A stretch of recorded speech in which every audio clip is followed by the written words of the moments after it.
Peran aktif peserta didik dalam menjaga keutuhan wilayah Negara Kesatuan Republik Indonesia. Kamu hendaknya berperan aktif dalam menjaga keutuhan wilayah Negara Kesatuan Republik Indonesia. Peran tersebut tentu saja menyesuaikan dengan kondisi yang kamu hadapi. Lantas, bagaimana wujud peran aktifmu dalam menjaga keutuhan wilayah Negara Kesatuan Republik Indonesia? Berikut beberapa wujud peran aktifmu dalam menjaga keutuhan Negara Kesatuan Republik Indonesia. 1. Belajar dengan tekun. Belajar dengan tekun merupakan salah satu aktivitas yang dapat dilakukan oleh peserta didik untuk berpartisipasi dalam menjaga keutuhan Negara Kesatuan Republik Indonesia. Dengan tekun belajar kamu dapat meningkatkan kemampuanmu. Ketekunan dan kesungguhan dalam belajar menjadi bagian penting untuk penguatan karakter diri. Ketekunan dalam mempelajari berbagai bidang ilmu dapat membawamu pada kesuksesan dan kebahagiaan. Tekun artinya berupaya melakukan setiap kegiatan dengan rajin dan sungguh-sungguh. Tekun berarti berproses untuk melakukan yang terbaik. Orang-orang yang tekun pada umumnya tangguh dalam menghadapi tantangan. Peserta didik di negara-negara maju seperti Jepang, Jerman, Korea Selatan, dan Selandia Baru terkenal memiliki ketekunan dalam mempelajari berbagai bidang ilmu. Ketekunan yang dimiliki berkontribusi terhadap masa depan negara-negara tersebut. Jika kamu tekun, pada masa depan kamu akan memiliki kepribadian kuat sehingga dapat berkontribusi bagi kemajuan bangsa dan negara. Apakah kamu sudah belajar dengan tekun? Jangan patah semangat meraih cita-cita. 2. Meningkatkan kapasitas diri di berbagai bidang. Belajar tidak hanya dilakukan untuk menguasai pelajaran yang diberikan di sekolah. Meningkatkan kapasitas diri di berbagai bidang dapat menjadi bagian penting dalam upaya menjaga keutuhan Negara Kesatuan Republik Indonesia. Berbagai keterampilan di bidang ilmu pengetahuan alam, sosial, dan teknologi sangat dibutuhkan untuk kemajuan bangsa dan negara. Kapasitas diri peserta didik perlu ditingkatkan seiring dengan kemajuan zaman. Sebagai contoh, keterampilan bahasa asing makin dibutuhkan karena saat ini dunia makin terhubung.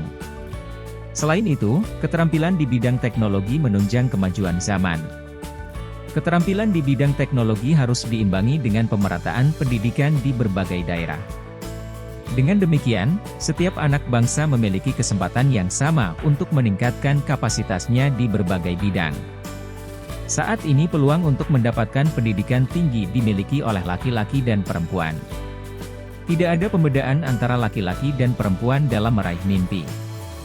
Kapasitas yang harus dimiliki oleh generasi muda saat ini antara lain karakter positif yang kuat, kesadaran kewarganegaraan, kemampuan berpikir kritis, kreativitas, kolaborasi, dan komunikasi. Selain itu, keterampilan yang bersifat relasi antar sesama manusia perlu ditingkatkan. Indonesia merupakan negara yang beragam. Keterampilan bersosialisasi dengan beragam kelompok ekonomi, sosial, budaya, dan agama perlu dimiliki. Kamu harus berkolaborasi dengan siapapun untuk kemajuan Indonesia. Dengan demikian, selain memiliki keterampilan dalam bidang ilmu pengetahuan dan teknologi, kamu akan menjadi pribadi yang dapat menjaga kesatuan dan persatuan bangsa. Apa saja keterampilan yang sedang kamu pelajari? Coba sebutkan. Mengapa kamu ingin mempelajari keterampilan tersebut? 3. Aktif berorganisasi. Aktif berorganisasi membuka kesempatan bagimu untuk belajar bertanggung jawab dan menjadi pribadi yang mampu menyelesaikan beragam permasalahan. Dalam organisasi kamu akan diajarkan untuk memiliki visi bersama dan menjalankan berbagai program yang telah disusun bersama. Jika kamu aktif berorganisasi di sekolah, kamu akan memiliki kesempatan untuk mendapat teman yang lebih banyak. Kamu juga dapat memiliki kesempatan untuk belajar dari pertemanan tersebut dan bekerja sama untuk menyukseskan setiap kegiatan yang dilakukan. Kamu akan memiliki kesempatan menghadapi berbagai tantangan agar program yang dilakukan dapat mencapai target. Permasalahan dalam organisasi akan membuat kamu belajar menjadi pribadi yang bertanggung jawab, mau bekerja sama atau berkolaborasi, mampu melakukan negosiasi dengan pihak yang berbeda pendapat, dan bersikap kritis. Coba pelajari sejarah para tokoh sukses di Indonesia. Mereka yang sukses biasanya aktif dalam kegiatan organisasi. Sebagai contoh, Soekarno dan Muhammad Hatta. Ketika bersekolah, Soekarno mendirikan Algemene Studieclub, kemudian setelah dewasa mendirikan Partai Nasional Indonesia. Adapun Muhammad Hatta aktif di Perhimpunan Indonesia, Indische Vereniging di Belanda. Ketika itu, Soekarno dan Muhammad Hatta sudah memikirkan format masa depan negara merdeka. Tidak hanya para lelaki, tokoh perempuan pun aktif berorganisasi untuk membangun negeri ini. Misal pada tanggal 22 hingga 25 Desember 1928 diselenggarakan Kongres Perempuan I di Yogyakarta yang membicarakan persoalan politik, pendidikan, perkawinan, dan perlindungan bagi perempuan dan anak-anak. Salah satu tokoh perempuan hebat Indonesia, Raden Dewi Sartika, mendirikan lembaga pendidikan untuk meningkatkan kehormatan perempuan. Jika meneladani para pendiri bangsa, apakah kamu ingin aktif di organisasi sekolah?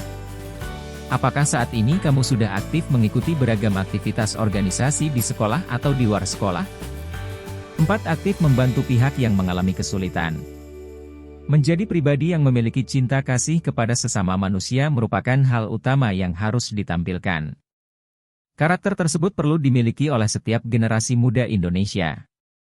Dalam salah satu artikel di Kompas.com yang ditulis oleh Delanita disampaikan bahwa berdasarkan penelitian di Universitas Multimedia Nusantara, UMN, Consulting, terdapat beberapa temuan menarik seperti fakta bahwa remaja berusia 15 hingga 24 tahun di Indonesia memiliki karakter benevolence, kebajikan.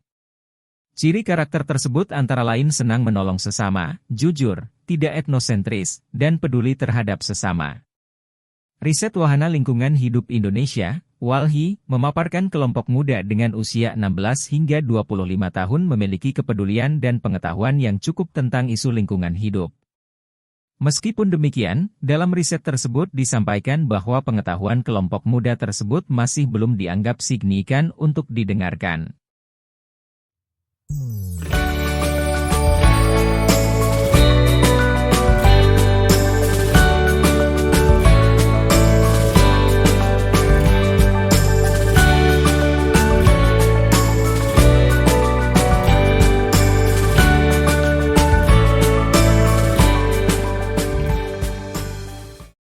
Lima, memperluas pertemanan dengan teman yang berbeda suku, agama, dan kelas sosial. Indonesia sangat beragam, maka kemungkinan kamu berteman dengan mereka yang berlatar belakang agama, suku, dan kelas sosial berbeda sangat besar. Kamu perlu memperluas pertemananmu. Mengapa? Dengan pertemanan yang luas dan beragam kamu dapat saling belajar secara langsung tentang kehidupan sosial yang ada di masyarakat. Pertukaran pengetahuan terjadi melalui interaksi sosial, termasuk pertemanan. Pada saat ini, pergaulan di level internasional juga tidak bisa dihindari. Beberapa perangkat yang ada di internet memudahkan kamu berkomunikasi dengan siapapun di berbagai negara. Akses transportasi yang semakin terhubung juga memudahkan perpindahan orang menjadi lebih mudah. Saat ini banyak sekali orang Indonesia bekerja di negara-negara lain dalam berbagai bidang. Mereka bekerja sama dengan berbagai orang dari negara-negara lain. Rasa persatuan akan timbul ketika kamu sudah saling mengenal. Ketika kamu sudah saling kenal, kecurigaan terhadap perbedaan akan semakin terkikis atau hilang. Akhirnya timbul rasa hormat terhadap berbagai perbedaan. Dengan memperluas pertemanan, kamu memiliki peluang meningkatkan persatuan dan menjaga keutuhan NKRI. Apakah teman-teman yang kamu miliki sudah beragam? Coba ceritakan secara lisan di kelas. 6. Menjaga alam dan lingkungan sekitar. Menjaga alam dan lingkungan merupakan tanggung jawab kita bersama. Kamu dapat menjaga kebersihan lingkungan dengan tidak membuang sampah sembarangan dan merusak pohon. Perhatikan di lingkungan rumahmu, apakah masih banyak sampah yang berserakan?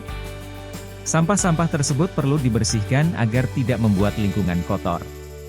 Bahkan, akibat masyarakat yang membuang sampah tidak di tempatnya, sungai-sungai menjadi kotor, tersumbat, dan bisa menimbulkan banjir.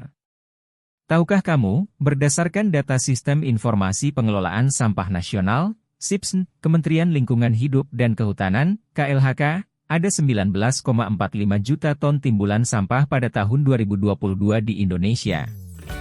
Data juga menunjukkan bahwa 39,63% sampah tersebut mayoritas berasal dari sampah rumah tangga. Sampah rumah tangga adalah sampah yang dihasilkan oleh setiap keluarga. Pemerintah telah mengajak masyarakat untuk melakukan penerapan reduce, reuse, recycle, 3R. Masyarakat diajak untuk melakukan pemilahan sampah dan pemanfaatan bank sampah. Namun, kesadaran untuk melakukan 3R memang masih sangat terbatas. Beberapa tahun terakhir, berita tentang sampah plastik yang mencemari lautan pun semakin banyak. Hal tersebut sangat berpengaruh pada kondisi masyarakat pesisir. Laporan dari website Mongabay, www.mongabay.co.id, berjudul Ancaman Sampah Plastik pada Produk Perikanan menyimpulkan beberapa hal berikut. 1. Sampah plastik sudah menjadi ancaman sangat berbahaya di perairan laut di seluruh dunia. Sejak bertahun-tahun yang lalu, semua negara berlomba untuk mencari solusi agar sampah plastik tidak ada di laut. 2. Sampah plastik masih terus ada karena bersumber dari manusia. Berbagai cara pun coba dilakukan semua negara, termasuk Indonesia, untuk mengurangi produksi sampah plastik di laut. Hal ini dikarenakan ancaman polusi tersebut sangat berbahaya untuk keberlangsungan ekosistem. 3. Salah satu bahaya itu mengintai biota laut dan ikan yang ada laut. Jika terus dibiarkan, plastik akan dikonsumsi ikan dan itu berarti akan memicu banyak masalah seperti mengalami mati lemas, terjerat, atau bahkan terkontaminasi secara langsung. 4. Bentuk upaya untuk mencegah hal tersebut, terutama agar ikan yang terkontaminasi plastik tidak dikonsumsi manusia, adalah dengan melakukan penjaminan mutu sejak dari hulu hingga ke hilir oleh Kementerian Kelautan dan Perikanan. Kamu dapat menemukan informasi di atas melalui laman https://buku.kemdikbud.go.id/s/asp atau dapat diakses dengan memindai kode QR berikut. Berdasarkan pada laporan tersebut, peran serta kamu sebagai peserta didik sangat diperlukan untuk menjaga lingkungan. Apa yang dapat kamu lakukan? Coba kamu mulai memilah sampah yang ada di rumah. Selain itu, gunakan botol air sendiri untuk mengurangi sampah plastik dan kemasan. Upaya kecil tersebut dapat mengurangi timbunan sampah plastik yang ada di Indonesia.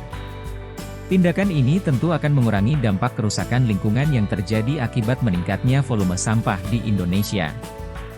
Di Indonesia, kesadaran menjaga hutan disadari oleh masyarakat. Ada yang menarik, bahkan di beberapa lokasi di Indonesia, para perempuan sangat aktif dalam menjaga hutan. Sebagai contoh, laporan dari Eko Widianto, Mongabay, 2021, yang menyampaikan, kelompok perempuan di Bengkulu seperti Kelompok Perempuan Peduli Lingkungan, KPPL, maju bersama yang berinisiatif melestarikan dan menjaga hutan di kawasan Taman Nasional Kerinci Sebelat, TNKS. Dan kelompok perempuan di Aceh yang mengawasi hutan Kampung Damaran Baru, Kecamatan Timang Gajah, Benar Meriah, Aceh seluas 251 hektar. Secara lebih lengkap laporan tersebut dapat dibaca di laman https://buku.kemdikbud.go.id/s/cppth atau dapat diakses melalui kode QR berikut.